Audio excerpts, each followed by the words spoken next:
Hello everyone, this is Health and Physical Education for Pratum 4. Our topic for today is about first aid. First aid is the assistance given to a sick or injured person. It can help prevent, worsen the condition of the patient, and even save lives. First aid should only be done by someone who has undergone a first aid course and knows exactly what to do. If you see a person lying on the floor conscious, what are you going to do? First, help the person into a comfortable position. Second, ask the person what he has taken. Third, call for an ambulance and bring him to the hospital. Fourth, do not leave the person alone until help arrives. For unconscious person, first, check if he is breathing and has pulse. Second, be ready to perform CPR if needed. Third, place the person in a recovery position if he starts to breathe normally. Fourth, call an ambulance and bring him to the hospital. Fifth, do not leave the person alone. Sixth, look for evidence that can help identify the cause of the emergency.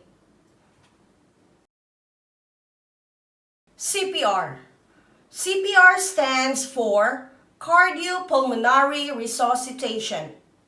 It is a life-saving technique useful in many emergencies. The purpose is to maintain the flow of oxygenated blood to the brain and the heart. Steps in performing CPR on an adult. First, check the airway. Make sure it is not blocked. Second, check for breathing. Place your cheek near the person's mouth and nose. Third, if not breathing, pinch the nose and cover the mouth with your own. Fourth, blow into the mouth until you see the chest rise. Give 2 breaths, each with 1 second apart.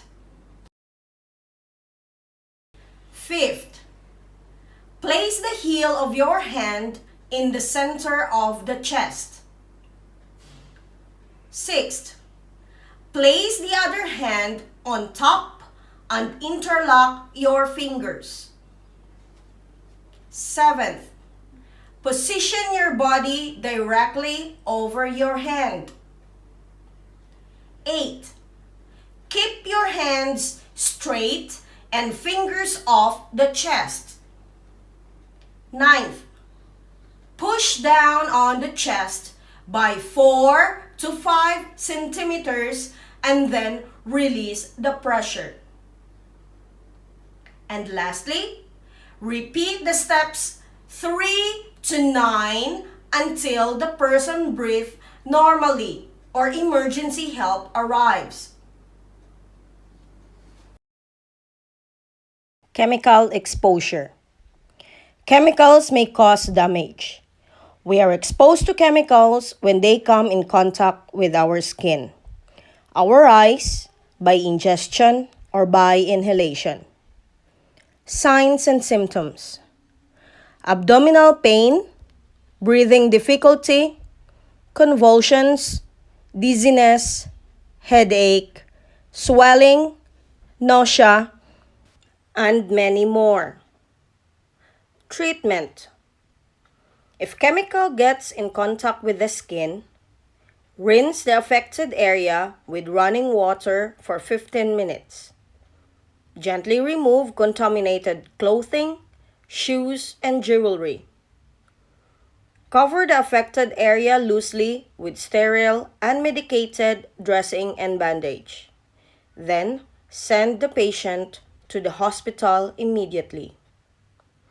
If chemicals gets into the eyes, flush eyes with an eye wash or water for at least 15 minutes. Rotate the eye so that all surfaces can be washed. Rinse from nose outwards to avoid contaminating the unaffected eye. Then, send the patient to the hospital immediately. If chemical is ingested, do not induce vomiting. Send the patient to the hospital immediately. If chemical is inhaled, remove the person to fresh air immediately, if it is safe to do so. If the person is not breathing, perform CPR. Then, send the patient to the hospital immediately. Insect bites and stings. Most insect bites and stings are usually more painful and alarming than dangerous. However, there are times when they can cause infections and allergic reactions that can be fatal. Treatment. Remove the sting if present. Wash the affected area with mild soap and water. Apply a cold pack or cloth filled with ice to reduce pain and swelling. Apply calamine lotion to the affected area several times a day until symptoms subside. If severe reactions occur or pain and swelling worsens, seek medical help immediately. Animal bites. An animal bite can result in a break in the skin, a bruise, or a puncture wound. Prompt attention is required as diseases may infect the person through the bite. Signs and symptoms. Break and major cuts in the skin with or without bleeding, bruising, crushing injuries, and puncture wounds. Treatment. For minor wounds, wash the wound thoroughly with mild soap and running water for 3 to 5 minutes. Cover the bite with antibiotic cream and a clean bandage. For deep wounds, apply pressure on the wound with clean and dry gauze to stop the bleeding. Seek medical help immediately. If there are signs of infection to the wound, such as swelling, redness, and pain, seek medical help immediately. If the animal is suspected of carrying rabies, seek medical help immediately. Rabies is a virus that usually transmitted by a bite from an infected, warm-blooded animal. Injuries from sports. All sports can cause some form of injury. Most minor injuries do not pose any danger, but major ones will require immediate medical attention. Minor injuries come in the form of bruises, scrapes, and sprains. Signs and symptoms. For bruises, pain, swelling, and skin discoloration at the site of injury. Scrapes, pain and bleeding at the site of injury. For sprains, pain, swelling, and trouble moving the muscles at the site of injury. Treatment. For bruises, apply a cold pack or cloth filled with ice to reduce pain and swelling.